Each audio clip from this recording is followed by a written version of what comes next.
توی کاری نباید وارد شد. اگه وارد میشین با جون دل باید وارد بشین و بدونید که شما میخواین شما یک بشین توی این کاری که دارین انجام میدین. همیشه فکر کنید که بخواید تو دنیا شما یک شید. موفقیت برای من مثل نفس کشیدن میمونه. اون انگیزه که میخواستی نفس بکشی، با همون انگیزه باید کار کنی، با همون انگیزه باید درس بخونی، که یعنی من باید نفس بکشم، من باید موفق بشم. خداوند برای شما اون فرصت رو تو عمرتون میاره. این قانون دنیاست.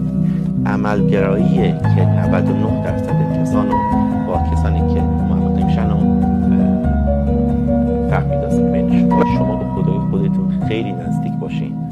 باید شما با فامیلتون همیشه خوب باشین، خوب یا بد، همیشه انگیزه رو داشته باشین، هدف رو داشته باشین، سختی رو بکشین و اینو به خودتون تلقین نکنه که در رو بسته است.